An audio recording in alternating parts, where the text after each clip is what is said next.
അങ്ങനെ കാത്തിരിപ്പിനൊടുവിൽ നുണക്കുഴി എന്ന ചിത്രത്തിന് ശേഷം ബേസിൽ ജോസഫിൻ്റെ ഏറ്റവും പ്രധാനപ്പെട്ട ചിത്രം വരാൻ പോവുകയാണ്. അതിൻ്റെ ഏറ്റവും പ്രധാനപ്പെട്ട അപ്ഡേഷനാണ് ഇന്നൊരു വീഡിയോ ഭാഗത്ത്. വീഡിയോയിലേക്ക് വരുമ്പോൾ വീഡിയോ ലൈക്ക് ചെയ്യുക, ചാനൽ സബ്സ്ക്രൈബ് ചെയ്യാൻ വേണ്ടി ശ്രമിക്കുക.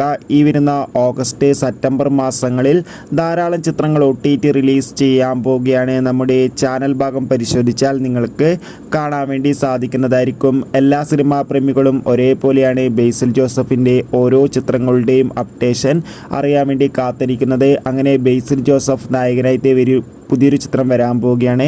അതിൻ്റെ പേരാണ് പൊന്മാൻ. ഇപ്പോഴത്തെ ആ ചിത്രത്തിൻ്റെ ഒഫീഷ്യൽ ഫസ്റ്റ് ലുക്ക് പോസ്റ്ററൊക്കെ റിലീസ് ചെയ്തിരിക്കുകയാണ്. എന്തിനു കാത്തിരിക്കാം ചിത്രത്തിൻ്റെ കൂടുതൽ അപ്ഡേഷൻ അറിയാൻ വേണ്ടി. ചിത്രം ഈ വർഷം തന്നെ തിയേറ്ററുകളിൽ എത്തുന്നതായിരിക്കും.